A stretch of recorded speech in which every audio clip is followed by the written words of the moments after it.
Dear colleagues, I call to order.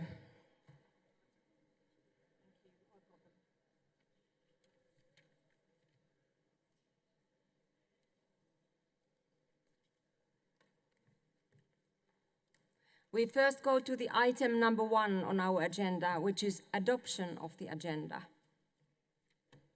Please note that this meeting is being recorded and is being broadcast on the OSCE's social media platforms and website.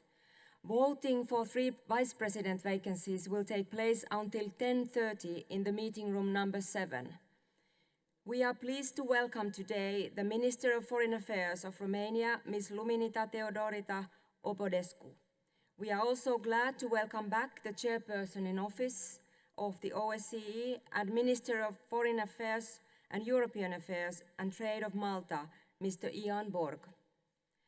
The Secretary General of the OSCE, Ms. Helga Maria Smith, also wanted to join us today, but is unfortunately unable to be here for family reasons.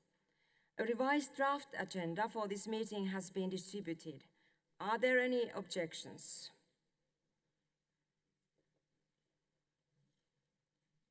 The agenda is adopted. We then go to the item number 2 on our agenda, which is addressed by the Minister of Foreign Affairs of Romania, Ms. Luminița Odobescu. Madam Minister, you have the floor. Thank you. Good morning, Madam President, dear Minister, dear colleague, distinguished members of Parliament, ladies and gentlemen. It is an honor for me to address the current annual session of the OSCE Parliamentary Assembly and to welcome you back to Bucharest after 24 years. For the 3rd time in a row, the annual session takes place in the context marked by Russia's full-scale war of aggression against Ukraine. This brutal action in blatant violation of the UN Charter and of the Helsinki Final Act has far-reaching consequences and burdens the debates in this forum as well. Russia's ongoing, unprovoked, unjustified and illegal war of aggression against Ukraine, with Belarus' complicity, is a threat to European and global security and stability and enormous human tragedy. The OSCE, both as its executive as well as parliamentary level, observes the international law and the principle and commitments we undertook in Helsinki in 1975 and reconfirmed in Paris in 1990. Any departure from these principles must be exposed and sanctioned. It is for this reason that the delegation from Russia and Belarus are not present at the current annual session. Until Russia will stop its unjustified aggression against a sovereign state, this organization, including the Parliamentary Assembly, cannot return to business as usual and must remain a forum where we hold Russia to account for its violation of international law. We all, distinguished guests, should be the devoted guardians of the OSCE commitments and values. We welcome the principal position of the Parliamentary Assembly President and of the Maltese chairmanship in office and of the Secretary General regarding Russia's war of aggression and for ensuring that the organization is contributing to addressing its multiple consequences. The initiatives and programs put in place were timely and efficient. They have backed Ukraine and raised awareness of the Russian atrocities and war crimes. I will mention in this respect the support program for Ukraine, the special representative of the chair, the work of the autonomous institution, including the activation of mechanisms of the human dimension and the work of the parliamentary support team.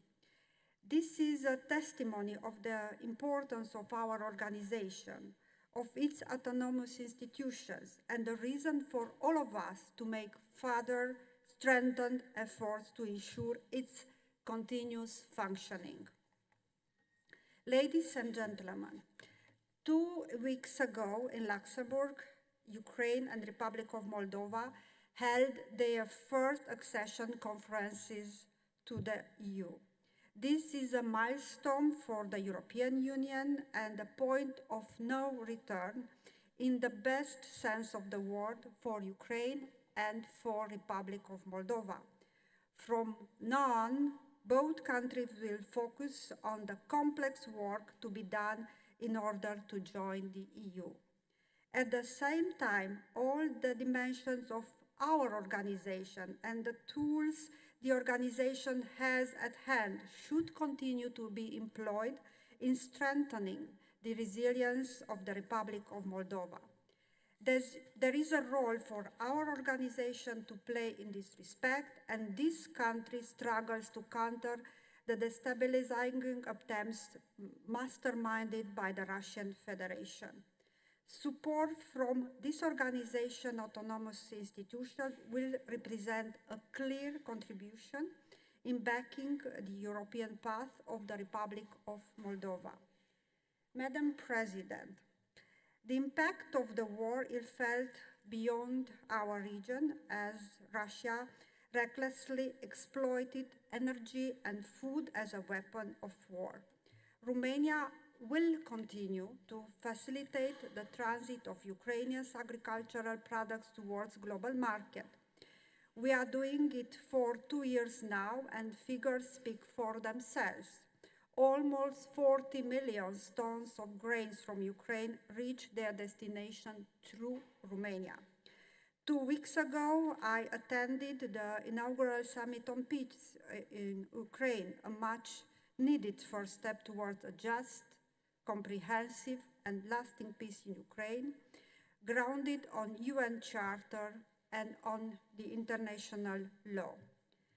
The presence of the Maltese chairpersonship proved that our organization has the resources to alleviate the consequences of the war and support a peaceful way forward. You also, as parliamentarians, can bring your share, paving the way towards a just peace in line with Ukraine's aspiration and its sovereignty and territorial integrity within its internationally recognized borders. Ladies and gentlemen, unsolved conflicts and challenges persist in our region, and appropriate attention should be devoted to them. Protracted conflicts in our organization area have a severe negative impact on the development of the countries affected by these Russian-made tools of divide and conquer. Protracted conflicts are an instrument of oppression. They shelter corruption and contain prosperity. Solving them through the integration and the breakaway regions, preserving the territorial integrity of the state, is an imperative. I commend the contribution of the Parliamentary Assembly in this respect and the particular attention paid to these topics, including the human rights situation in Transnistria region of the Republic of Moldova. These are topics of the highest relevance for all of us. I also appreciate the fact that during this session as well, the Parliamentary Assembly addressed European security in a comprehensive way. In addition to existing conflicts within our organization area, I would like to mention shrinking space for civil society, human rights defenders, independent journalists, and critical voices, increased hate speeches against persons belonging to minorities and vulnerable groups, challenges associated with climate change, challenges associated with the situation and the crisis in the Middle East. These are all topics that need our further attention. I'm confident that this Assembly will continue to address them during its activity and in future sessions. In conclusions, as we prepare for the 50th anniversary of the Helsinki Final Act next year, it is my hope that we can all recommit to its principle and ensure their full respect. This Parliamentary Assembly, as well as the governmental side of our organization, have the common aim of strengthening our work and upholding jointly agreed principles and commitments that underpin it. Thank you.